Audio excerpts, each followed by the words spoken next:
Hello guys, எல்லாத்துக்கும் வணக்கம். So இன்னைக்கு நம்ம வீடியோவில் என்ன பார்க்க போறோம்னு பார்த்தீங்கன்னா, ஒரு பைக்கை நம்ம எப்படி பேலன்ஸ் பண்றது, அதாவது லெஃப்ட்லயோ ரைட்லயோ கீழே விழுவாம எப்படி பேலன்ஸ் பண்றது அப்படின்றத அந்த வீடியோவில் பார்க்க போறோம்.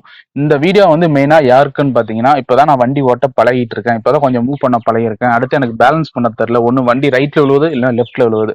இது எப்படி நம்ம மெயின்டைன் பண்றது, கரெக்டா எப்படி பேலன்ஸ் பண்ணி நிறுத்துறது அப்படின்றவங்களுக்கானதான் இந்த வீடியோ.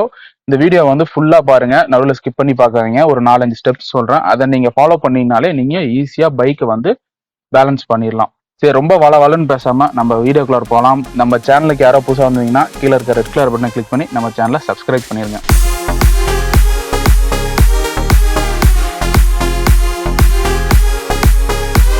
ஸோ கைஸ், இப்போ வந்து பார்த்தீங்கன்னா பைக்கை பேலன்ஸ் பண்ணுறதுக்கு 2 விஷயங்கள் இருக்கு. ஒன்று வந்து பார்த்தீங்கன்னா பைக் வந்து அதுவே பேலன்ஸ் ஆகும், இன்னொன்று வந்து பார்த்தீங்கன்னா நீங்கள் பேலன்ஸ் பண்ணுறது. இப்போ நான் ஃபர்ஸ்ட் சொன்னேன் பார்த்தீங்களா, பைக் வந்து அதுவாக பேலன்ஸ் ஆகும் அப்படின்னு சொன்னேன் பார்த்தீங்களா. இந்த வீடியோவை பாருங்க. இப்போ வந்து பார்த்தீங்கன்னா ரேசர் ஓட்டிட்டு வராரு, ஓட்டிட்டு வரும்போது ரேசர் கீழே விழுந்துட்டார். அந்த பைக் ஓட்டுற ரேசர் கீழே விழுந்துட்டாரு, ஆனால் பைக் வந்து போய்கிட்டே தான் இருக்கு. இது எதனாலன்னு பார்த்தீங்கன்னா, பைக்ல 2 சக்கரம் சுத்துது பார்த்தீங்களா, ஃப்ரண்ட் வீலும் பேக் வீலும் சுத்துது பார்த்தீங்களா, இது வந்து கைரோஸ்கோபிக் எஃபெக்ட்னு சொல்லுவாங்க.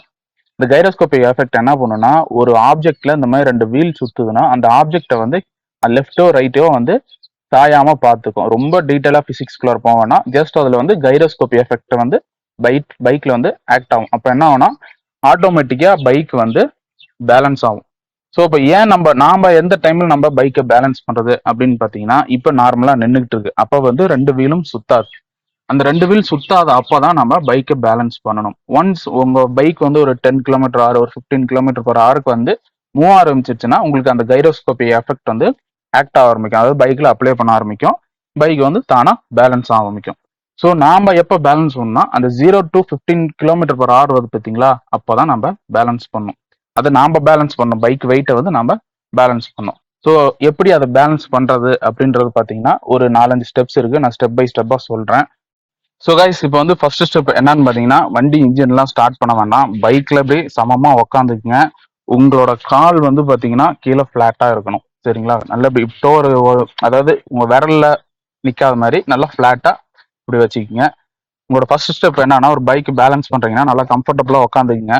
ஹேண்டில் பார் பிடிச்சிக்கிட்டு நீங்களே பைக்ல இப்படி தள்ளி பழகுங்க. அப்படி ஃபர்ஸ்ட் லெஃப்ட் ரைட் இப்படி தள்ளி பழகுங்க. இதுதான் ஃபர்ஸ்ட் ஸ்டேஜ், ஓகேங்களா. இன்ஜின்லாம் ஆன் பண்ண தேவையில்ல, நீங்க உங்க ஓனாவே நீங்க பைக் எப்படி தள்ளி பழகுங்க. ஃப்ரண்ட்ல தள்ளி பழகுங்க, இப்படி லெஃப்ட் ரைட்டு இப்பெல்லாம் தள்ளி பழகினாலே வண்டி உங்களுக்கு ஆட்டோமேட்டிக்கா சாய ஆரம்பிக்கும். அப்ப நீங்க உங்க காலை வச்சு நீங்க ஊனி பழகிங்க. ஃபர்ஸ்ட் என்னைக்குமே வண்டியில உட்காந்து தள்ளி பழகுங்க, நின்று தள்ளி தள்ளி பழகாதீங்க. ஏன் நின்று தள்ளி பழக வேண்டாம் அப்படின்றனா, எக்ஸாம்பிள் காமிக்கிறேன் பாருங்க. இப்போ நீங்க இப்ப நின்று தள்ளி பழகிட்டு இருக்கீங்கன்னா, வண்டி உங்க பக்கம் அந்த பக்கம் லைட்டா சாஞ்சிட்டு இருக்கும், நீங்க ஓரளவுக்கு பேலன்ஸ் பண்ணிக்கீங்க. இது அந்த பக்கம் ஒரு குழி வந்துன்னு என்ன பண்ணும், உங்க வண்டி உங்களை இழுக்கும், உங்க வண்டி வெயிட்டோட சேர்த்து உங்களை இழுக்கும். அதனாலதான் என்னைக்குமே வண்டி வந்து நின்று தள்ளி பழகாதீங்க. வண்டியில உட்காந்துக்குங்க. ஒரு பைக் பார்க்கிங்ல இருந்து வெளியே எடுக்கிறீங்கன்னா உங்களுக்கு ஈஸியா போயிடும். பைக்குள்ளார வந்து நீங்க உட்காந்துக்குங்க, உங்களுக்கு இப்படி டக்குன்னு வெளியே தள்ளிட்டு வர்றதுக்கும் உங்களுக்கு சௌரியமா இருக்கும். ரெண்டாவது ஸ்டெப் என்னன்னு பாத்தீங்கன்னா, உங்களோட 2 காலும் கீழே வச்சுக்கிங்க. அந்த மாதிரி வச்சுக்கிட்டு பிரேக் அப்ளை பண்ணிக்கிங்க. ஃப்ரண்ட் பிரேக் ஒன்று பிடிச்சிக்கிங்க, சும்மா கையில ஒரு சேஃப்டிக்கு. எனக்கு வண்டி பின்னாடி போகுது, கொஞ்சம் பள்ளனால வண்டி பின்னாடி போகுது. ஒரு காலை இந்த பக்கம் கீழே வச்சுக்கிங்க, இந்த லெஃப்ட் காலை இங்க மேல வச்சுக்கிங்க. ஸோ இப்படி நீங்க வைக்கும் போது உங்களுக்கு ஆட்டோமேட்டிக்கா தெரியும் பைக் வந்து லைட்டா இந்த பக்கம் சாஞ்சமா இருக்கு. காலை அப்படி தள்ளி வைக்க கூடாது, தள்ளி வச்சிங்கன்னா இன்னும் வெயிட் அதிகமா போகும். என்னைக்குமே காலை வந்து பைக் கிட்ட அப்படிதான் வைக்கணும். ஸோ இதான் நார்மல் பொசிஷன், சரிங்களா. கொஞ்சம் லைட்டா சாஞ்சமா இருக்கும். அடுத்து நீங்க என்ன பண்றீங்கன்னா, லெஃப்ட் காலை கீழே இறக்கி வச்சு ரைட் காலை அப்படி வச்சுக்கிங்க. கொஞ்சம் சாஞ்சாப்பில் இருந்தீங்கன்னா உங்களுக்கு அந்த வெயிட் தெரியும், பைக் விழ போகும்போது உங்களுக்கு தெரிஞ்சிடும். ஸோ இப்படி மாத்தி மாத்தி வச்சுக்கிங்க. ஹேண்டில் பார்ல கை வச்சுக்கிங்க, மெயின் ஹேண்டில் பார்ல கை வைக்காம பண்ணாதீங்க, இப்படி வச்சுக்கிங்க. ஒரு எக்ஸசைஸ் மாதிரி தான், இது பழகிக்கிங்க. இப்படி இப்படி மாத்தி ட்ரை பண்ணுங்க. ஏன்னா வண்டி இப்படி இப்படி சாயும் போது உங்களுக்கு தெரியும், ஓகே வண்டி இந்த பக்கம் சாயுது. சாயும் போது என்ன பண்ணா, ஆட்டோமேட்டிக்கா உங்க மசில் மெமரியில ஸ்டோர் ஆயிரும். ரைட் சைடு சாயுதா, உடனே டக்குன்னு கால் கீழே போகும். நாம பண்ற தப்பு என்ன பண்ணுவோம்னா, பேலன்சிங்ல வண்டி சாயும் போது பாடியை சாய்ச்சிடுவோம். பாடியை சாய்க்கும் போது என்னன்னா வண்டி இப்படி கீழே விழுந்துரும். ஸோ மசில் மெமரியில ஸ்டோர் ஆகிறதுக்கு தான் நான் இந்த மாதிரி பண்ண சொல்றேன். லெஃப்ட் சாயுதா, டக்குன்னு லெஃப்ட் காலை ஊனுங்க, ரைட் சாயுதா ரைட்டு காலை ஊனுங்க. ஸோ இது அப்படியே பழகிக்கும். இதான் வந்து செகண்ட் ஸ்டெப். இது சும்மா அப்படியே உங்களுக்கு ஒரு கான்ஃபிடென்ட் வர வரைக்கும் நீங்க இப்படி பண்ணுங்க. தேர்ட் ஸ்டெப் என்னன்னு பாத்தீங்கன்னா, 2 காலையும் கீழே வச்சுக்கிங்க. அப்படி வச்சுக்கிட்டு அப்படியே லைட்டா பிரேக் பிடிச்சிக்கிங்க. லைட்டா 2 காலையும் தூக்குங்க. ஃபுட் ரெஸ்ட்ல வைக்க வேணாம். அப்படியே லைட்டா 2 காலையும் தூக்குங்க. அதா எந்த பக்கம் சாயுதோ அந்த பக்கம் உங்களோட முன்னாடி அந்த ஃபிங்கர் இருக்கு பாத்தீங்களா, கட்டவரல் இருக்கு பாத்தீங்களா, அதை வச்சு அப்படியே பேலன்ஸ் பண்ணி பழகுங்க. அதா உங்க உடம்பே லைட்டா அசைச்சு இதை பாருங்க. அவ்வளவுதான். இது பழகுங்க. ஏன்னா வண்டி உங்களுக்கு எந்த பக்கம் சாயுது, இப்போ எனக்கு வந்து லெஃப்ட் சாயும் போது தானே ஆட்டோமேட்டிக்காக லெஃப்ட் கால் போகும். என் மசில் மெமரியில் ஸ்டோர் ஆயிடுச்சு. ஓகே, வண்டி லெஃப்ட்ல சாயுது, அதனால லெஃப்ட் காலை ஊனணும் அப்படின்னு சொல்லி ஆட்டோமேட்டிக்காக என் கால் போயிடும். ஸோ இதை பழகிறதுக்கு தான் நான் வந்து சொல்றேன், மசில் மெமரியில் ஸ்டோர் ஆகிறதுக்கு தான் சொல்றேன். இப்போ ஃபர்ஸ்ட் டைம் நீங்க பிகினரா இருக்கிறீங்க, அவங்களுக்கு என்ன ஆகும்னா வண்டி சாயுது, இப்போ சப்போஸ் லெஃப்ட்ல சாயுதுன்னா அவங்க உடம்பே லெஃப்ட்ல சாய்ச்சிடும். அப்போ என்ன பண்ணுவாங்க, வண்டியோட சேர்த்து கீழே விழுந்துருவாங்க. ஸோ அதை பண்ணாம இருக்கிறதுக்கு தான் நான் காலை இப்படி ஊனி பழக சொல்றேன். ஸோ கைஸ், இப்போ 4வது விஷயம் என்னன்னு பார்த்தீங்கன்னா, வண்டியை ஸ்டார்ட் பண்ணிக்கங்க, ஃபர்ஸ்ட் கியர் போட்டுக்குங்க. உங்களுக்கு வண்டி எப்படி மூவ் பண்ண தெரியல, இப்போதான் நான் ஃபர்ஸ்ட் டைம் வண்டி பழகிறேன்னா, நான் ஏற்கனவே வீடியோ போட்டிருக்கிறேன். அமைச்சிருங்க, ஆஃப் பண்ணிக்கிறேன். நான் ஏற்கனவே வந்து வீடியோ போட்டிருக்கேன், ஒரு வண்டி எப்படி கிளச்சு விட்டு கரெக்டாக அந்த கிளச்சு பிளேலாம் எப்படி தெரியணும், எப்படி விட்டா எந்த டைம்ல போன்றது தனியாக வீடியோ போட்டிருக்கேன். அதோட லிங்க் வந்து பார்த்தீங்கன்னா கீழே டிஸ்கிரிப்ஷன்லையும் கொடுக்குறேன், இங்கே மேலே ஐகார்ட்லையும் கொடுக்குறேன், செக் பண்ணி பாருங்க. சரி, இப்போ என்ன பண்ணலாம்னா வண்டி ஸ்டார்ட் பண்ணிக்கலாம். ஸ்டார்ட் பண்ணிட்டு ஃபர்ஸ்ட் கியர் போட்டுக்கங்க, 2 காலையும் கீழே வச்சுக்கோங்க. கீழே வச்சுக்கிட்டு பொறுமையா ஃபர்ஸ்ட் கிளச்சு விட்டு பழகுங்க. அப்படியே காலை கீழே இருக்கட்டும், ஒன்றும் தப்பு இல்லை, அப்படியே கீழேயே இருக்கட்டும். ஃபர்ஸ்ட் இது பழகிங்க, கால் கீழே இருக்கிற வாக்கிலே பழகிக்குங்க. சரிங்களா? அடுத்து என்ன பண்றீங்கன்னா, இப்போ திரும்பியும் சேம் அதே மாதிரி பண்ணுங்க. அப்படியே போயிட்டு இருக்கும் போது உங்க தயவு செஞ்சு உங்க பாடியை சாய்ச்சிடாதீங்க. சாய்ச்சிங்கன்னா கீழே விழுந்துருவீங்க. உங்க கால் 2 மட்டும்தான் அப்படி மேலே வரணும். புரியுதுங்களா? ஸோ இப்போ அப்படியே மூவ் பண்றீங்க. மூவ் பண்ண உங்களுக்கு ஒரு இடம் கொஞ்சம் ஸ்பீட் ஆனோடனே இப்படி கால் எடுத்து இப்படி மேலே வச்சுக்கோங்க. அவ்வளோதான். ஃபர்ஸ்ட் மூவ் பண்றீங்க, கால் 2ம் கீழே இருக்கு. அப்படியே பொறுமையா வரீங்க, ரொம்ப பொறுமையா வரீங்க. பொறுமையா வந்ததுக்கு அப்புறம் அப்படியே பொறுமையா கால் எடுத்து வைக்கிறீங்க. உங்க கை ஆட்டோமேட்டிக்கா ஸ்டேரிங் எந்த பக்கம் போதோ அது அந்த பக்கம் நீங்க திருப்பணும். ஸோ ஆட்டோமேட்டிக்கா உங்க கால் எடுத்து வச்சு பழகிங்க. நேரா ஓட்டுங்க, சைட்ல எல்லாம் ஓட்ட தேவையில்ல. அடுத்து சொல்றேன் எப்படி சைட்ல எல்லாம் திரும்புறது, காலை கீழே உணவாம எப்படி திரும்புறதுன்னு சொல்றேன்.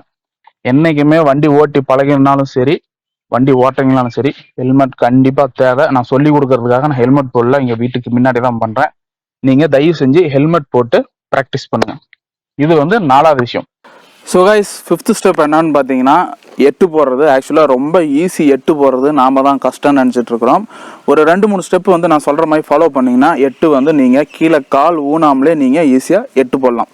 ஃபஸ்ட்டு என்னன்னு பார்த்தீங்கன்னா, ரைட்டு திருப்பின வாக்கிலே காலை கீழே ஊன்னு வாக்கிலே, அதாவது காலை கீழே இப்படி வச்சுட்டு இருக்க வாக்கிலே நீங்கள் ஃபஸ்ட்டு ஒரு 4-5 ரவுண்ட் அடிங்க ரைட்டில். அப்புறம் லெஃப்ட்டில் ஒரு 4-5 ரவுண்ட் அடிங்க.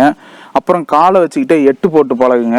இது நீங்கள் தொடர்ச்சியாக அந்த 3 ஸ்டெப்பும் ஃபாலோ பண்ணிங்கன்னா அடுத்து எட்டு போடுறது வந்து ரொம்ப ஈஸியாகிடும். ஃபஸ்ட்டு நான் எப்படி பண்ணுறது அப்படின்னு நான் காமிக்கிறேன். ஃபஸ்ட்டு ரைட்டு போட்டு காமிக்கிறேன். ரைட் ஹேண்டில் பார் ரைட்டு திருப்பின வாக்கிலேயே நீங்கள் காலை கீழே ஊனி வச்சுக்கிட்டு ஒரு 4-5 ரவுண்ட் அடித்து காமிக்கிறேன்.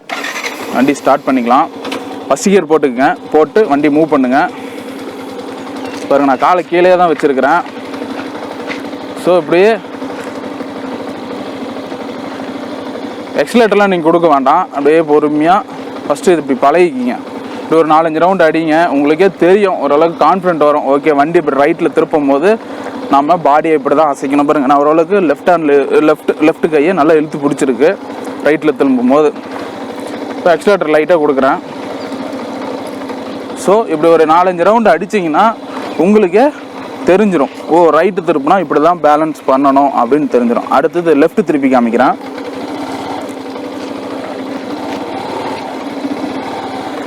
ஸோ இப்போ பார்த்தீங்கன்னா லெஃப்ட் திருப்பிக்கிட்டேன். சேம் லெஃப்ட் திருப்பும் போது லெஃப்ட் கை உள்ளார வந்துருச்சு. பார்த்தீங்களா, ரொம்ப ஈஸி. காலை கீழே ஊனி காலை இப்படி கீழே வச்ச வாக்கில் ஸ்லைட்டாக அப்படியே சரிச்சிக்கிட்டே போங்க. பார்த்து கல்லுலாம் இருந்ததுன்னா விரலில் பட்டுரும்.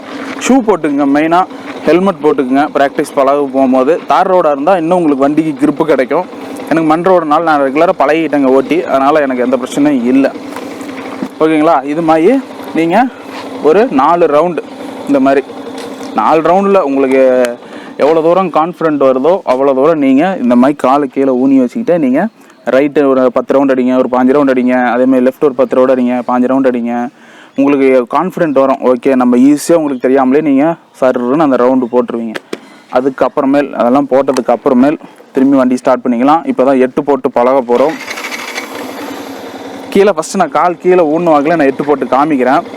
என்றைக்குமே 8 போடும் போது சென்டர்லேருந்து ஆரம்பிக்காதீங்க. மேலே 8 இப்படி வருது பார்த்தீங்களா, நம்ம 8 இப்படி எப்படி போடுவோம், இப்படி போடுவோம் பார்த்தீங்களா, இந்த இடத்துலேருந்து இப்படி ஸ்டார்ட் பண்ணி இப்படி 8 போடுங்க. ஓகேங்களா? இப்போ காமிக்கிறேன் பாருங்கள். இங்கேருந்து இப்படி ஸ்டார்ட் பண்ணலாம். கால் கீழே தான் வச்சுருக்க போகிறேன். நான் காலெலாம் கீழே ஊன போகிறதில்ல. ஃபுல்லாக திருப்பிங்க, ஹேண்டில் பாரை ஃபுல்லாக திருப்பிக்கிங்க. சேம் அதேமாரி தான் அப்படியே இந்த பக்கம் 8 இப்படி காலை கீழே இப்படி ஊனிக்கிங்க. ரொம்ப ஈஸியாக போகிறோம். அதான் எக்ஸ்லேட்டர்லாம் நீங்கள் கொடுக்க வேணாம். ஆட்டோமேட்டிக்காக வண்டி வாக்கில் உங்களுக்கு போய்கிட்டே இருக்கும் கிளச்சு விட்டதுக்கு அப்புறமேல். அவ்வளோதான். அந்த மாதிரி 8 போட்டு பழகுங்க. கீழே கால் கீழே ஊன்னு வாக்கிலே, அது சாரி கால் கீழே வச்ச வாக்கிலே லைட்டாக எக்ஸ்லேட்டர் கொடுக்குறேன். அவ்வளோதான். இப்படி 8 போட்டு பழகிக்கிங்க.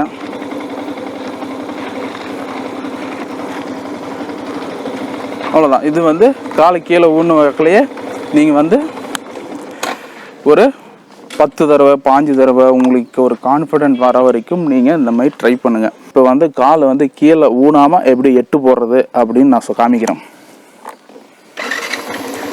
நம்ம என்ன சொன்ன மாதிரி என்ட்ரி பாயிண்ட் வந்து மேலேருந்து தான் ஸ்டார்ட் பண்ணோம். இங்கேருந்து ஸ்டார்ட் பண்ணுறப்ப இப்படி கொஞ்சம் தூரத்துக்கு வந்து நீங்கள் காலை ஊனியே போங்க, தப்பு இல்லை. ஃபஸ்ட் ரவுண்டுக்கு வந்து காலை இப்படி ஊனியே போங்க, ஒன்றும் தப்பு இல்லை. இப்படி கீழே காலை ஊனியே போங்க, தப்பு இல்லை. நான் ஸோ இப்போ அப்படியே 2 காலையும் மேலே எடுத்து வச்சுருங்க. எக்ஸ்லேட்டர் கொடுக்க வேண்டாம். நான் எக்ஸ்லேட்டர் கொடுக்கல பாருங்கள். ஆட்டோமேட்டிக்காக வண்டி இந்த பக்கம் வந்தோடனே லெஃப்ட்டு திருப்பிக்கிங்க. அவ்வளோதான். ரொம்ப ஈஸி 8 போடுறதெல்லாம். மொதல் கஷ்டம் அப்படின்னு சொல்லுவாங்க நிறைய பேர். 8 போடுறது வந்து ரொம்ப ரொம்ப ரொம்ப ரொம்ப ஈஸி. அவ்வளோதான் 8 போடுறது. நான் லைட்டாக எக்ஸ்லேட்டர் கொடுக்குறேன். கொஞ்சம் ஸ்பீடாக போட்டு பழகலாம்.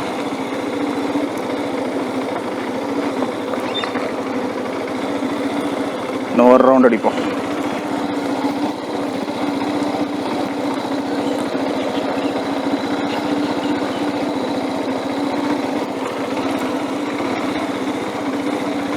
ஸோ 8 போடுறது வந்து ரொம்ப ஈஸி. அவ்வளோதான். கால் கீழே ஊனாமலே நம்ம 8 போட்டு பழகியாச்சு. ஸோ மக்களே ரொம்ப ஈஸி. வெயில் வேறு அடிச்சு பட்டாசு கலப்புது எங்கள் ஊரில். ஸோ கைஸ் வந்து பார்த்தீங்கன்னா 8 போடுறது ரொம்ப ஈஸி. இந்த 8 மேக்ஸிமம் இந்த 8 போட்டு பழகிட்டிங்கன்னா உங்களுக்கு பேலன்ஸிங் வந்து ரொம்ப ஈஸியாக வந்துடும். அதுக்கப்புறம் நீங்கள் எல்லாம் அப்ளை பண்ணி லைசன்ஸ் ஈஸியாக அப்ளை பண்ணிடலாம். மேக்ஸிமம் ஆர்டிஓ 8 போட சொன்னாங்க, நாங்கள் 8 போட்டு காமிச்சிருங்க, உங்களுக்கும் ஈஸியாக போயிடும். சரிங்களா? அவ்வளோதான் கைஸ். இந்த பேலன்சிங் பண்ணுறது ரொம்ப ஈஸி. நீங்கள் வந்து அந்த ப்ராக்டிஸ் பண்ணிங்கனாலே போதும். ஆட்டோமேட்டிக்காக உங்களுக்கு ஒரு கான்ஃபிடென்ட் வந்தோன்னே நீங்களும் ஆட்டோமேட்டிக்காக பேலன்ஸ் பண்ண ஆரம்பிச்சிருங்க. அதுக்கப்புறமே இந்த 8 இந்த நான் சொன்ன மாதிரி இந்த கால் எடுத்து வச்சு பண்ணுறதெல்லாம் உங்களுக்கு தேவைப்படாது. ஆட்டோமேட்டிக்காக உங்களுக்குள்ளார உங்களை அறியாமலே நீங்கள் பண்ண ஆரம்பிச்சிருவீங்க. இதுதான் பேலன்சிங். ஸோ இப்போ உங்களுக்கு வண்டி ஓட்ட தெரியல, இப்போதைக்கு இப்போ தான் நான் பிகினராக இருக்கிறேன், இப்போ தான் நான் ஸ்டார்ட் பண்ண போகிறேன் அப்படின்னு நினச்சிங்கன்னா அதுக்கும் வீடியோ போட்டிருக்கிறேன். ஒரு வண்டி எப்படி கிளச் விடுறது, மெயினாக எந்த டைமில் எப்படி கியர் ஷிஃப்ட் பண்ணோம் அப்படின்றது எல்லாமே தெளிவாக வீடியோ போட்டிருக்கேன். அதோட லிங்க் வந்து பார்த்தீங்கன்னா கீழே டிஸ்கிரிப்ஷனில் கொடுத்துருக்கேன், போய் செக் பண்ணி பாருங்கள். ஓகே கைஸ், அவ்வளோதான். நம்ம பேலன்சிங் பற்றி நான் ஓரளவுக்கு எனக்கு தெரிஞ்ச அளவுக்கு நான் சொல்லிட்டேன். உங்கள் ப்ராக்டிஸில் தான் வண்டியை எப்படி பேலன்ஸ் பண்ணுறது அப்படின்றது உங்கள்கிட்ட தான் இருக்குது. ட்ரை பண்ணி பாருங்கள். ட்ரை பண்ணி பார்த்துட்டு நம்ம கமெண்ட் செக்ஷனில் சொல்லுங்கள் நான் கொடுத்த இன்ஃபர்மேஷன் உங்களுக்கு யூஸ்ஃபுல்லாக இருந்ததான்னு. அப்புறம் அவ்வளோதான். இந்த வீடியோ இதோட முடிச்சுக்கலாம். நம்ம சேனலுக்கு யாரோ புதுசாக வந்தீங்கன்னா கீழே இருக்க ரெட் கலர் பட்டனை கிளிக் பண்ணி நம்ம சேனலை சப்ஸ்கிரைப் பண்ணிடுங்க.